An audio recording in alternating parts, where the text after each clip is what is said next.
Halo Kak Nanda. Kak Nanda, suara aku kedengaran jelas gak? Kedengeran. Suara aku jelas gak? Iya jelas Kak. Kalau suara aku Kak jelas gak di Kakak? Jelas, jelas. Oke, mungkin ini kita mulai dulu aja Kak ya. Oh iya, sapa-sapa terlebih dahulu nih, aku mau nyapa nih. Kak Nanda gimana kabarnya? Alhamdulillah baik. Kalau dari Alhamdulillah baik. Kita mau bahas seputar apa sih Kak ini hari ini tuh? pembahasan terkait donor darah. Dari tadi di kolom chat itu udah lumayan sih Kak, teman-teman semua udah pada kepo gitu terkait materi sekarang mulai donor darah. Mungkin nanti dari Kananda bisa lebih dijelaskan lagi Kak ya terkait donor darah. Oke teman-teman semua, kita masuk nih ke kematerian mungkin. Ke materian maaf. Kita lanjut ke Q&A-nya. Sebelumnya aku mau kenalin dulu nih ke teman-teman sisi dari pemateri kita, yaitu namanya Nanda Hamidah. Tempat tanggal lahirnya Jakarta 28 Oktober 2002. Jenis kelamin perempuan, agamanya Islam.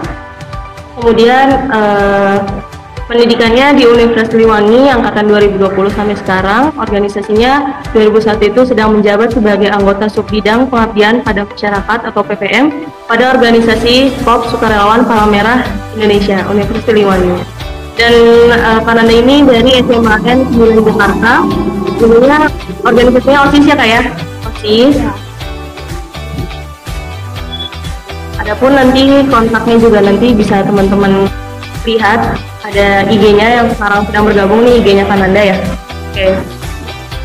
Kita langsung aja nih Kak ya ke Q&A yang pertama nih. Ada pertanyaan nih Kak terkait donor darah. Dari pandangan Kakak sendiri gitu, apa sih yang dimaksud dengan donor darah Kak?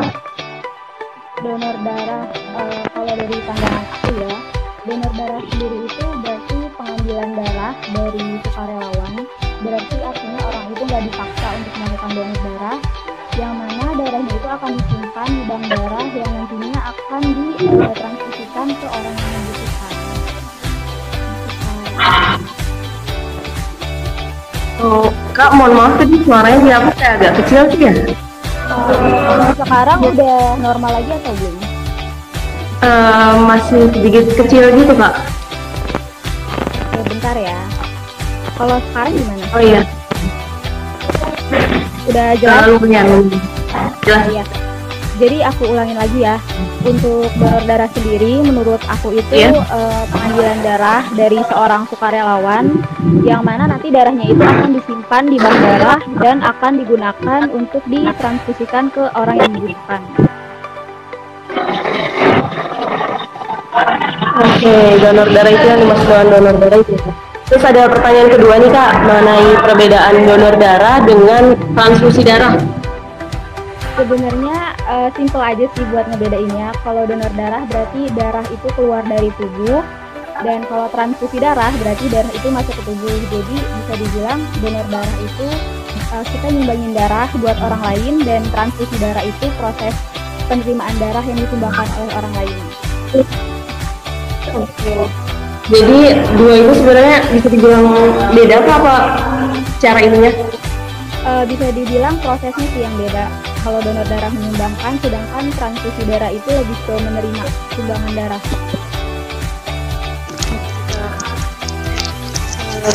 Kita lanjut ke Q&A selanjutnya Kak ya. Boleh. Apa aja sih Kak persyaratan yang harus si pendonor itu penuhi gitu biar bisa lolos untuk mendonor darah? Oke, di sini aku bakal ngejelasinnya persyaratan secara umumnya aja ya, karena persyaratan itu lumayan banyak.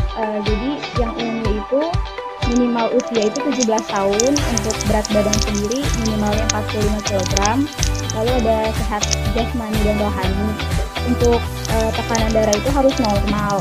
Normalnya itu sistolnya itu sekitar 100 sampai 180, dan untuk diastolnya itu sekitar 70 sampai 100. Untuk kadar hemoglobin juga minimal 12,5.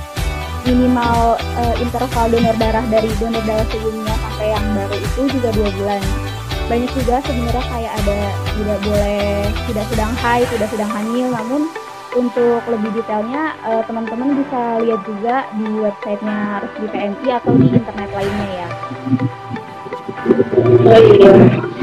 Oke, teman-teman mungkin bisa disimak ya tadi terkait apa aja sih persyaratan yang harus dipenuhi gitu untuk mendonor darah. Oke, ada pertanyaan selanjutnya nih Kak, terkait mengapa sih di Indonesia sendiri itu masih banyak masyarakat gitu yang nggak mau mendonor darah. Mungkin masih banyak sih masyarakat yang bertanda kutip gitu, kayak banyak omongan-omongan jangan donor darah sih, takut atau gimana gitu. Nah, menurut pandangan Kakak sendiri itu gimana sih Kak? Jadi menurut aku sebenarnya masyarakat Indonesia sendiri itu masih minim pengetahuannya mengenai donor darah. Jadi pengetahuan minim itu tuh berpengaruh sama kesadaran dari tiap-tiap manusia buat mendonorkan darahnya. Banyak juga masyarakat yang kayak kemakan hoax, kayak contohnya abis donor darah itu pasti pingsan, atau donor darah nanti bisa ngeluarin penyakit yang lewat darah loh, contohnya HIV, dan masih banyak lainnya, yang mana hal-hal itu tuh sebenarnya ada yang bisa dibilang salah banget gitu. Jadi kita harus sering-sering cari tahu juga donor darah itu manfaatnya apa sih, biar kita ada kemauan buat donor darah.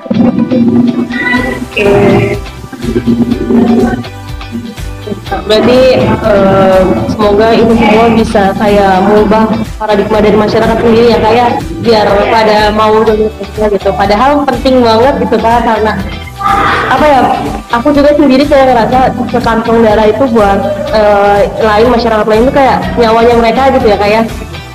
Terus Kak, ada pertanyaan selanjutnya nih. Kakak sendiri udah berapa kali donor nih Kak? Aku jujur udah nyoba berkali-kali tapi selalu ditolak karena ada HB kurang. Jadi sampai sekarang belum ngerasain kesempatan ngasih darah. Oh, jadi jauh ini Kakak belum gitu? Apa udah? Tapi selalu nyoba sih. Nanti kalau ada donor lagi nyoba lagi. Oh iya Kak, emang mungkin belum takdirnya aja sih Kak, tapi keren banget Kakak udah mau selalu coba gitu buat bisa. Oke Kak, ada pertanyaan selanjutnya gitu. Kenapa kalau kita itu membutuhkan darah? Oh gini, jadi kenapa sih kita mau donor darah? Gitu tuh kadang ada yang bilang kalau misalkan satu darah itu kita harus bayar gitu Kak. Darah itu nggak gratis gitu. Nah itu menurut Kakak sendiri itu gimana sih? Kalau dibilang darah nggak gratis, berarti kan darah diperjualbelikan ya. Untuk konteks kata-kata itu sendiri sebenarnya kurang tepat, karena yang kita bayar sendiri itu bukan darahnya, tapi lebih ke biaya operasionalnya. Karena kan darah sebelum ditransfusikan ke yang membutuhkan pasti butuh beberapa pengecekan supaya darahnya itu tuh udah pasti aman, nggak mengandung bakteri, virus, supaya pasien yang menerima itu tuh nggak terjangkit penyakit menular gitu. Jadi yang dibayar itu adalah biaya operasional untuk darah itu sendiri. Oke Kak, baik. Keren banget ya Kak Nanda, selalu udah ngerti banget tentang donor darah nih Kak ya. Emang dulu masuk ke KSR kemauan sendiri atau gimana Kak buat mempelajari terkait itu? Kalau untuk masuk ke KSR sendiri emang ada dari niat pribadi, nggak diajak orang lain, dan melihat juga ada program kerja donor darah. Dari dulu itu emang kepengen donor darah di SMA, cuma karena belum 17 tahun jadi nggak bisa. Terus karena di sini udah 17 tahun nyoba lagi tapi ternyata masih belum bisa, ketolak HB, tapi tetap harus ada niat untuk mau donor darah. Oke Kak, luar biasa sekali Kak Nandanya. Oh ya Kak, tadi kayak di aku kan sedikit kecil gitu ya sekarang suaranya. Kalau sekarang masih kecil nggak? Nah, soalnya internet itu sekarang sih kayaknya emang harus dideketin banget nggak sih Kak itu? Iya boleh. Iya. Tapi kalau suara aku di Kakak jelas kan ya? Jelas banget kok. Oke Kak. Oke, kita lanjut ke pertanyaan selanjutnya. Ini kayak ada yang mengatakan juga gitu, mitos atau fakta. Oh ya, kita masuk ke mitos atau fakta nih. Jika donor darah itu menyebabkan seri saat didonor. Nah, benar nggak sih itu Kak? Kalau untuk nyeri sendiri sebenarnya dari beberapa orang yang aku tanya itu tuh jawabannya beda-beda. Ada yang bilang rasanya kayak disuntik aja, ada yang bilang nggak ada rasa sama sekali. Tapi ada juga yang bilang sakit Iya. saat ditusuk jarum atau jarumnya dilepas. Jadi sebenarnya rasa nyeri itu tergantung dari setiap orang, dan itu juga gak Iya bakal sih. lama banget sih, paling 1 menitan atau gak nyampe sepanjang donor darah. Iya benar sih kak. Kalau aku pribadi rasain sih ya kak, itu tuh kayak tarik aja sih tuh kak, karena kan ada yang nyedot gitu ya, kayak narikin darah Oh keluarnya iya gitu iya kak. Kalau iya, kalau aku rasain sendiri sih gitu. berarti nggak sakit banget kan kak? Enggak sih, enggak begitu. Mungkin kayak persepsi orang aja sih yang kadang sakit banget gitu. Enggak sih, cuman Iya kayak ya waktu jarum menusuk aja sih ya kayak. Lebih ke kaget sih jatuhnya ya kayak. iya, banyak yang bilang kayak gitu emang. Oke kak. Jadi itu nggak bisa dibilang fakta, itu mitos ya kak. Kemudian lanjut nih kak, mitos atau fakta. Jika donor darah itu membutuhkan waktu yang sangat lama.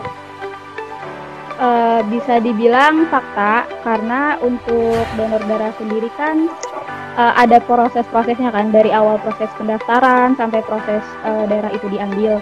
Kalau untuk keseluruhan kurang lebih itu bisa sampai 45 atau 1 jam. Tapi untuk proses pengambilan darahnya sendiri itu sebenarnya cepet sih, mungkin sekitar 30 atau 15 menitan. Mungkin bisa diceritakan kak, kenapa bisa segitu lamanya? Kenapa lama? Karena sebenarnya ada juga orang yang saat diambil darahnya tiba-tiba macet, jadi harus dipindah tangan. Tapi kalau lancar-lancar aja itu normal sih, sekitar 15 atau 20 menit. Oh iya kak. Jadi nggak lama-lama banget ya kak. Iya, tergantung dari orangnya juga. Tapi tadi bisa dibilang fakta ya, kayak waktunya lumayan lama ya. Mungkin karena ada yang terkendala mungkin ya. Iya, sama juga proses administrasinya. Baik nih kak, lanjut lagi ke mitos atau fakta. Jika donor darah itu menyebabkan tekanan darah menjadi rendah, betul nggak nih kak? Bisa dibilang mitos, bisa dibilang fakta, karena abis donor darah itu tekanan darah itu menurun, tapi menurunnya itu nggak sampai rendah. Nah, kalau untuk sampai rendahnya sendiri kan berarti tergantung dari tensi si pendonor itu pas awal kan. Jadi intinya tekanan darah sehabis donor itu akan menurun, tetapi hanya sementara, mungkin sekitar 1 hari atau bisa dibilang hitungan jam, juga akan kembali menjadi normal tergantung dari tubuh orang itu sendiri. Mungkin barangkali ada yang menanyakan ini itu karena takut terkait ini kayak. Iya betul, banyak yang bilang takut kurang darah lah, atau takut pingsan lah. Kemudian kak, terus mitos atau fakta lagi, jika donor darah itu menyebabkan kecanduan. Kecanduan ya, kalau untuk mitos atau fakta bisa dibilang fakta, karena ada beberapa orang yang saya kenal itu setelah melakukan donor darah rutin itu bilang kalau nggak donor darah pasti tubuhnya tuh nggak enak gitu rasanya. Cuma kalau dibilang kecanduan, ini juga kecanduan yang positif sih, berarti kan kecanduannya itu bisa menolong orang lain, bermanfaat untuk orang lain, juga bermanfaat untuk dirinya sendiri kan. Oke kak. Kita lanjut ke selanjutnya. Maaf ya kak, ini di aku suaranya banyak banget bisik, jadi mungkin agak sedikit ada, maaf gak, takut gak nyaman karena berisikan ini. Terus teman-teman yang dengar juga masih stay kan ini ya buat nyimak kita ya, masih pada stay dengerin terkait donor darah nih. Ada lagi, kita lanjut ke selanjutnya ya kak ya. Mungkin buat teman-teman semua yang masih bergabung di live ini, bisa nih kalau misalkan sekiranya ada pertanyaan yang masih bingung terkait donor darah, mungkin nanti boleh langsung aja di kolom komentar, nanti aku notice dulu ya. Oke, kita lanjut ke pertanyaan selanjutnya kak. Mitos atau fakta nih jika donor darah itu bisa menularkan beberapa penyakit? Kalau untuk pertanyaan ini bisa dijawab dari 2 sisi sih. Kalau dari sisi teori bisa dibilang iya, karena kan ada beberapa penyakit yang bisa menularnya itu lewat darah. Namun secara praktiknya itu bisa dibilang itu nggak mungkin, karena untuk darah yang akan ditransfusikan ke resipien sendiri kan yang tadi dibilang akan dicek dulu kan, dicek ada bakteri atau enggak. Kalau udah dinilai aman, berarti boleh nih ditransfusikan ke resipien. Jadi yang diterima itu darah yang udah bersih, nggak ada, insya Allah tuh nggak ada bakteri, jadi nggak akan tertular penyakit dari donor. Jadi gitu tuh teman-teman, sebenarnya donor darah itu tidak menularkan penyakit. Ya. Kemudian lanjut nih Kak, mitos atau fakta gitu jika perokok itu tidak boleh donor darah? Kalau ini mitos, karena Mitos? Ya mitos, karena tapi walaupun mitos, tapi sebelum donor darah dianjurkan itu selama 1 hari nggak merokok. Jadi harus puasa dulu sehari untuk rokok. Karena apa? Karena rokok sendiri itu bisa bikin tensinya itu naik. Jadi takutnya pas di pemeriksaan tensinya itu melebihi dari normal, batas normal, jadi ditolak. Jadi alasannya karena itu. Oke, jadi bisa aja sih kayak perokok buat para donor gitu. Bisa. Cuman syaratnya harus puasa terlebih dahulu, dari rokoknya sehari aja. Ya, sehari aja, nggak usah lama-lama. Begitu tuh buat teman-teman semua yang nonton. Jadi kalau misalkan teman-teman semua nih di sini, mohon maaf ada perokok gitu, terus kayak tertarik buat donor darah, tapi mungkin mohon maaf sekali sehari aja buat tidak merokok terlebih dahulu untuk bisa diambil darahnya. Oke, kita lanjut ke pertanyaan selanjutnya nih ya Kak. Mitos atau fakta jika ibu hamil itu tidak boleh donor darah? Untuk ini fakta, karena ibu hamil sendiri kan butuh asupan zat besi yang lebih besar kan dari saat sebelum hamil, karena zat besi sendiri itu untuk mencegah terjadinya anemia, mendukung tumbuh kembangnya janin, sama menjaga kesehatan ibu hamil itu sendiri.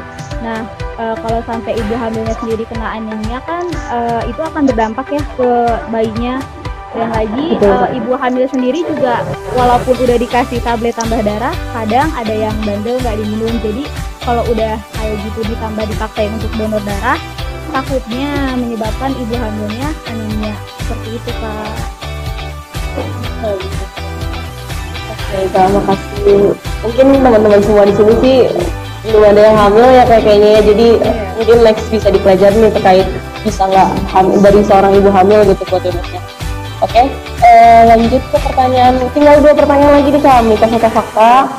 Boleh. Jika orang yang mengkonsumsi obat itu tidak boleh donor darah? Jawabannya itu fakta. Karena apa? Karena obat yang diminum itu bisa tersalurkan melalui darah yang akan didonorkan. Nah, kalau kalian minum obat, bisa nih ngelakuin donor darah setelah 7 hari dari minum obat itu. Gitu. Yang aku tahu juga sih ya Kak, kalau waktu mau donor juga emang dicek-cek semua kan ya, persyaratan kayak pernah minum obat ya 3 kali dalam 3 minggu 3 hari ke belakangnya kayak 3 hari ke belakang kalau nggak salah. Banyak pertanyaan sih emang, karena emang untuk darah sendiri kan ininya sangat riskan ya, mau dikasih ke orang lain.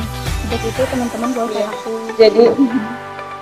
Jadi disayangkan banget nih buat para pengonsumsi. Oh ya, kalau misalkan kayak obat sirup gitu Kak, misalkan dia mengonsumsi obatnya sirup gitu, bukan tablet gitu, itu diperbolehkan buat donor atau tidak Kak? Selama disclaimer-nya itu obat, bukan kayak minuman herbal, itu tetap harus nunggu selama tentang waktu yang tadi, kecuali yang diminum itu lebih kayak ke jamu atau lebih ke minuman tradisional, itu baru nggak apa-apa. Oke. Jadi kalau bisa dari jauh-jauh hari dipersiapin dulu nih biar nggak minum obat-obatan gitu ya Kak. Oke, kita masuk ke pertanyaan terakhir nih Kak, mengenai donor darah. Mengapa gitu pandangan Kakak donor darah itu penting, dan apa juga manfaatnya bagi darah bagi diri sendiri gitu atau bagi masyarakat sekitar? Kalau dari pandangan aku ya, donor darah itu penting karena yang pertama udah pasti bakal bisa membantu untuk menyelamatkan setengah penyakit-penyakit yang emang butuh transfusi darah. Nah, untuk manfaatnya sendiri itu dari diri sendiri banyak. Contohnya itu kalau kita rutin donor darah secara tidak langsung itu kita melakukan check up gratis karena kan darahnya bakal itu kan di screening, ada dilihat ada bakteri atau virus. Nah, kalau misalnya ditemukan bakteri atau virus di dalam darah, biasanya itu dari pihak TNI akan mengabarkan lewat nomor HP yang ditinggalkan. Jadi aku mikir itu sama aja cek kesehatan gratis gitu Kak. Terus juga ada untuk bisa buat meregenerasi gitu darah yang ada di dalam tubuh setiap 2 bulan secara rutin dan dapat membuat tubuh menjadi lebih bugar. Dan untuk orang lain sendiri itu pastinya akan terbantu karena nyawanya itu selamatkan. Kayak aku ada cerita dari kenalan, dia itu karena ibunya melahirkan dan kekurangan darah, namun orangnya itu tuh nggak mau donor darah karena takut, yang menyebabkan ibunya itu meninggal. Sayang banget karena ketakutan seseorang, orang itu jadi meninggalkan Kak. Jadi bisa dilihat seberapa penting donor darah yang ada di sini gitu Kak. Ya ampun, itu bisa tadi darahnya butuh berapa kantong itu Kak? Sedih banget ya. Kalau untuk berapa kantong kurang tahu karena ini ceritanya udah lama banget. Dan ini juga dia tuh cerita katanya yang bisa donor darah itu cuma si saudaranya ini yang takut ditusuk jarum suntik ini. Jadi menyebabkan si ibunya meninggal. Oh iya, sedih banget ya. Jadi itu teman-teman bisa diambil ya manfaatnya untuk donor darah dan untuk diri kita sendiri juga, untuk orang lain juga seberapa pentingnya nih donor darah, karena donor darah itu sama aja kayak menyelamatkan nyawa ya Kak ya? Iya, Bisa dibilang menyelamatkan nyawa buat masyarakat sekitar yang membutuhkan gitu. Soalnya buat ke diri kita juga nanti enak di diri kitanya kayak enteng gitu ya. Manfaatnya. Banyak banget manfaatnya. Jadi teman-teman semua nih yang lagi nonton khususnya ataupun nanti yang nonton live ini di IG Puskesmas gitu, bisa dipikir-pikir kembali gitu seberapa pentingnya nih kita harus donor darah. Jadi kita harus mempersiapkan diri nih buat kedepannya, kayak contohnya tadi HB-nya jangan sampai rendah ya kayak. Iya. Rendah tinggi Kak tadi. HB rendah kalau HB iya HB rendah. Nah, terus HB-nya rendah, terus tensinya juga stabil. Habis itu berat badan tadi yang mempengaruhi juga ya kayak. Kemudian jangan minum sama makan obat-obatan yang gitu-gitu ya kayak. Iya. Kalau buat perokok juga jangan. Tidak mengkonsumsi alkohol. Iya, alkohol juga. Nah, itu mungkin pertanyaannya mitos atau fakta sudah terjawab semua. Terima kasih buat Kananda nih yang udah membantu menjawab semua pertanyaan dari teman-teman semua yang sudah kami tampung.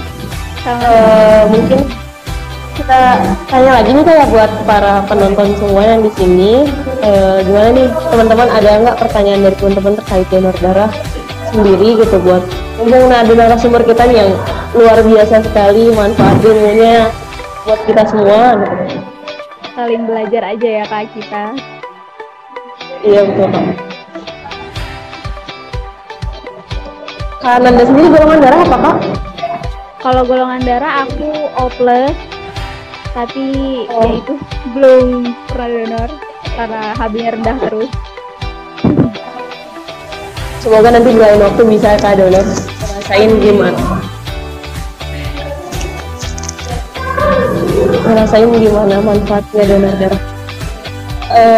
Oke. Belum ada yang bertanya juga nih ya? Oke, kalau aku nih Kak, aku mau nanya aja nih. Selama Kakak di pengurusan KSR ini, ada cerita menarik gak Kak terkait donor darah selain tadi tentang ibu yang sampai kekurangan darah, dia sampai meninggal gitu? Ada nggak cerita dari Kalau cerita itu ada dari teman aku sendiri. Dia bilang dia lagi donor darah. Mungkin karena kurang makan, maksudnya belum makan. Jadi abis donor darah itu pusing. Jadi kayak mau pingsan gitu. Jadi yang harusnya bisa langsung melanjutkan aktivitas karena belum persiapannya belum matang, jadi malah mengganggu Makanya nanti teman-teman kalau ada yang mau donor sebisa mungkin makan dulu, minum juga yang cukup gitu. Oke, iya Kak bener. Waktu itu juga aku disaranin buat kayak ini ya minumnya gitu, terus bener-bener dicek dulu sih kayak sebelum donor lah ya. Betul, apalagi untuk pendonor pertama itu dipastiin harus benar-benar persiapan karena biasanya pendonor pertama akan ngerasain pusing, tapi pusingnya kecil aja sih karena saya baru pertama kali darah diambil. Oke Kak, kita masih ada waktu nih Kak, 6 menit lagi. Dari teman-teman semua nggak ada nih yang mau ditanyain terkait donor darah ini? Atau boleh dong teman-teman dicek teman-teman udah berapa kali donor darah? Boleh lihat di sini teman-teman semua udah berapa banyak nih donorin darah buat masyarakat sekitar. Misalkan saya Kak 10 gitu, saya Kak 5 gitu. Wow, keren banget ya Kak udah pada. Oh ya, untuk Boleh dong teman-teman. aku mau ngasih fun fact sedikit.